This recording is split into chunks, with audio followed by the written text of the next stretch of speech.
ओम ऋग्वेद मंडल 10 सूक्त 85 मंत्र 42।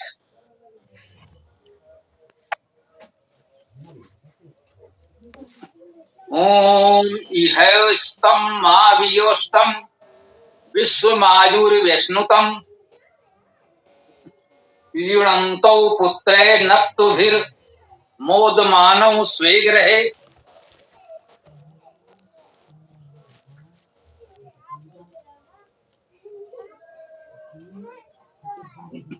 बहुत सुंदर मंत्र है और ये कुछ चर्चित भी है। इसका उल्लेख किया जाता है विविध अवसरों पर विशेष उद्देश्यों से। तो कह रहे हैं इह एव, इह यहाँ, ये अव्यय है। ये शब्द वैसे तो सर्वनाम से बना हुआ अव्यय है, सरल भाषा में इसको यूं समझ सकते हैं। इह का अर्थ यहाँ। और अभी ध्यान गया, जरा देखिए, हमने इसे भी कहा इह अर्थात यहाँ। हम वर्तमान खड़ी बोली में यहाँ कह रहे हैं, इसका मूल ये इह शब्द ही प्रतीत होता है। वेद का इह शब्द भी कुछ परिवर्तित होकर अब हम लोग जहां बोल रहे हैं यही शब्द है। तो इह एव, यहाँ ही, एव भी अव्यय है। ही के अर्थ में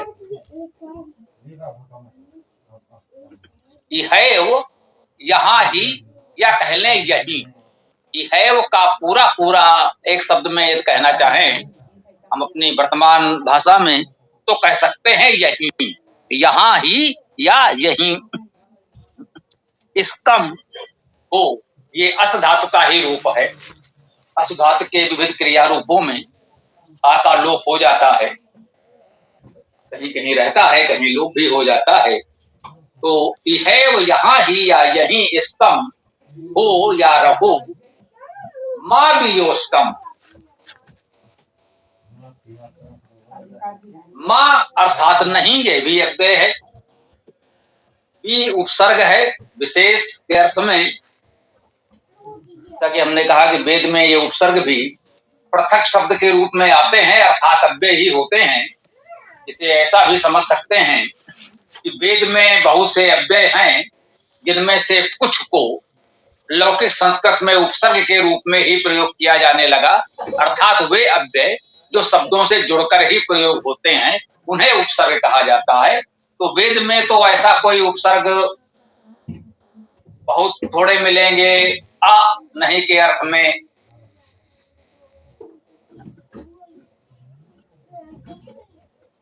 अन भी नहीं के अर्थ में,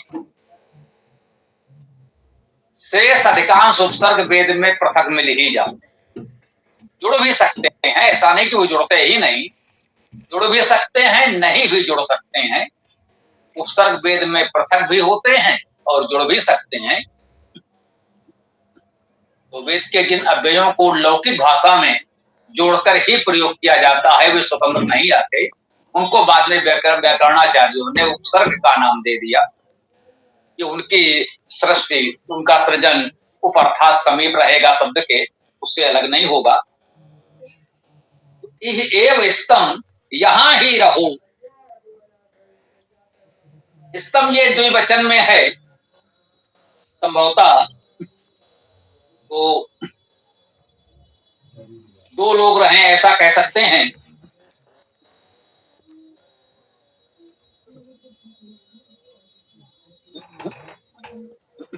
वियोष्टम, तो हम कहते हैं बी भी उपसर्ग है। बी उपसर्ग विशेष के अर्थ में आता है और यह दोनों प्रकार से उपयोग हो सकता है, सकारात्मक और नकारात्मक अर्थ में। जैसे वी उपसर्ग लगा तो विशेष हो गया, वो सामान्य से विशेष हो गया, विशिष्ट हो गया। ज्ञान में भी लगा तो विज्ञान हो गया, विशेष ज्ञान हो गया। और योग में भी लगा तो वियोग हो गया, योग से विपरीत अर्थ दे दिया।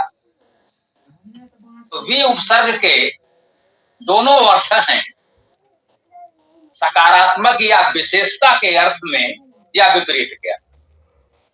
तो वी का अर्थ तो विशेष ही हुआ, और वो विशेषता सकारात्मक है या नकारात्मक वो अलग बात है। तो ऐसे एक ये वी है और एक नहीं भी है। निराकार जिसका आकार न हो। निर्देश का अर्थ है निरंतर विशेष निर्देश, तो निरंतरता भी है, निर्देश है। तो नि और बी दो ऐसे उपसर्ग हैं जिनको आप सकारात्मक नकारात्मक दोनों रूप में ग्रहण करते हैं। ये कहा गया बी योष्टम। अब योष्टम क्या है? यो धातु है, इसका अर्थ है मिलना और अलग होना, दोनों ही अर्थ। अब यहाँ वी का अर्थ तो विशेष है, कुछ और करने की आवश्यकता ही नहीं है। योष्टम के ही दोनों अर्थ हो गए, मिलना और अलग होना, यू धातु के दोनों अर्थ हैं। तो विशेष रूप से मिले या विशेष रूप से अलग हों, दोनों अर्थ तो धातु में ही हैं। तो वी का अलग से अर्थ करने की आवश्यकता ही नहीं रही। उसे हम विशेष के अर्थ में लें या विपरीत के अर्थ में लें। तो विशेष रूप से मिले या विशेष रूप से अलग हों वियोष्टम, और मां आ गया है नहीं के अर्थ में, मां वियोष्टम। तो विशेष रूप से न मिले या विशेष रूप से अलग न हो, ये दोनों अर्थ आ रहे हैं। व्याकरण से ये दोनों ही अर्थ ठीक हैं। अब यहाँ कौन सा अर्थ ग्रहण करेंगे, इस पर हमें विचार करना है। ये अपने विवेक से पूरे मंत्र को देखकर हम तय करते हैं। तो अभी सामंता ये कह रहे हैं ये दोनों यहीं बने रहें और परस्पर पृथक न हो, अलग न हो, ये अर्थ यहाँ बताया जा रहा है। तो ये अर्थ बिल्कुल ठीक है, कोई समस्या नहीं है, इसलिए हम भी इसे ग्रहण कर लेंगे, स्वीकार कर लेंगे, बिल्कुल ठीक है कि आप दोनों यहीं रहें और अलग न हो। मां भी योष्टम विश्वम आयु व्यश्नुतम। विश्वम, विश्व अर्थात सभी या पूर्ण के अर्थ में कह लें। आयु तो हम सब जानते ही हैं, आयु हमारा जीवन काल। तो विश्वम आयु व्यश्नुतम, व्यश्नुतम का अर्थ क्या हुआ? वि अश्नुतम। अस भी तो उपसर्ग है ही विशेष के अर्थ में। अस धातु का अर्थ खाना, भोग करना, ये भी है। अस धातु का अर्थ व्यापक होना, व्यापक होना, ये भी है। और अस धातु का एक अर्थ शीघ्र पहुंचना, द्रुतगामी होना भी है, आशुगति करना भी है। अस धातु से ही ये आशु भी बन रहा है, तो ये भी है। व्यश्नुतम कह रहे हैं, विश्वम आयु व्यश्नुतम अर्थात संपूर्ण आयु का भोग करें। आगे है क्रीडंतो पुत्र नप्त्रभिर मोद मानव स्वेग्रहे। तो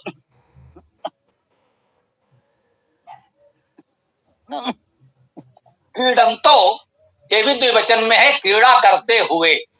देखिए चूंकि द्विवचन में चल रहा है इसलिए इसमें दंपति पत्नी का अर्थ लिया जा रहा है, तो ठीक भी है क्योंकि आगे पुत्र और नप्त्रभी की बात भी आई है। क्रीडंतो अर्थात क्रीड़ा करते हुए, खेलते हुए, पुत्र नप्त्रभी पुत्रों के साथ, पुत्रों के साथ तृतीया विभक्ति बहुवचन करण कारक, तो पुत्रों के साथ, नप्त्रभी नातियों के साथ, ये भी तृतीया विभक्ति करण कारक बहुवचन।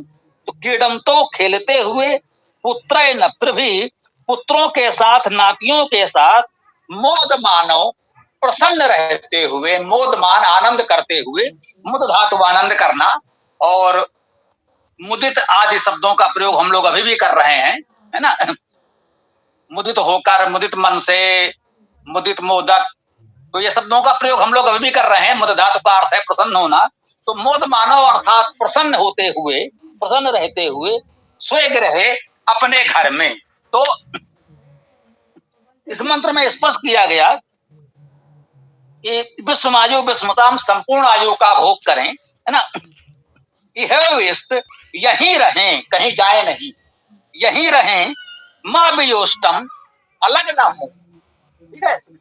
एक तो ये कहा जा रहा है यहीं रहें, अलग न हो, विश्वम आयु अश्नुतम, संपूर्ण आयु का भोग करें, संपूर्ण आयु प्राप्त करें। कीड़म तो पुत्र नत्र भी, पुत्रों और नातियों पोतों पौत्रों के साथ, है ना, पुत्रों के साथ और नातियों पौत्रों के साथ कीड़म तो खेलते हुए, मोद मानव प्रसन्न रहते हुए, स्वेग्रहे अपने घर में रहे।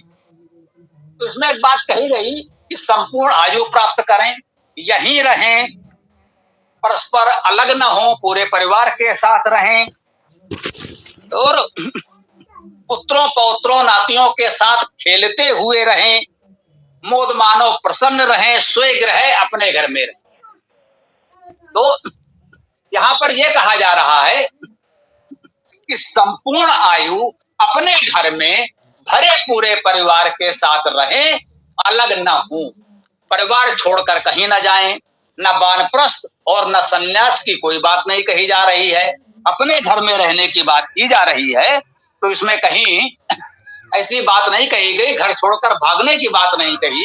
जो लोग सिखाते हैं कि भाई ये परिवार कोई माया मोह है, इसको छोड़कर निकल लो, वानप्रस्थ ले लो, सन्यास ले लो, तब ईश्वर की साधना करो, नहीं, ये मंत्र तो स्पष्ट कर रहा है, सबसे पहले प्रारंभ किया कि है यहीं रहो, कहीं मत जाओ, मत भागो, और माँ भी योष्टम, अलग मत हो, इस परिवार से अलग मत हो। विश्वम आयु वस्नुतम, संपूर्ण आयु का भोग करो, कैसे? संपूर्ण आयु का भोग करो, यहीं रहकर करो, परस्पर अलग मत हो, और पुत्रों पौत्रों नातियों के साथ खेलते हुए प्रसन्नता पूर्वक अपने घर में संपूर्ण आयु का भोग करो। तो ये कहा जा रहा है कि आप अपने परिवार के साथ दीर्घायु प्राप्त करें, अपने घर में अपने परिवार के साथ रहें, परिवार को छोड़कर कहीं ना जाएं, कहीं ना भागें। तो इस प्रकार से यहाँ पर यह संदेश भी दिया जा रहा है कि परिवार को छोड़कर भागना नहीं है, कहीं भी वानप्रस्थ या संन्यास जैसी कोई बात यहाँ नहीं की जा रही है। तो ये स्पष्ट है कि वेद में ऐसा कोई निर्देश नहीं है कि सबको वानप्रस्थ या संन्यास आदि लेना होगा। यदि किसी को लगता है कि वो परिवार का दायित्व निर्वाह किए बिना संपूर्ण जीवन समाज के हित में लगा दे, तो वो अपना जैसा चाहे संन्यास या कोई भी उसे नाम दे दें, वो परिवार का दायित्व लिए बिना समाज की सेवा करना चाहता है तो करे। परंतु वेद का निर्देश तो यही है कि अब जब आप गृहस्थ जीवन अपना लेते हैं तो फिर आप उसी परिवार के साथ, पुत्रों पौत्रों के साथ संपूर्ण आयु आनंद पूर्वक स्वेग्रह अपने घर में रहें। इस मंत्र का निर्देश तो यही है, ठीक है ना।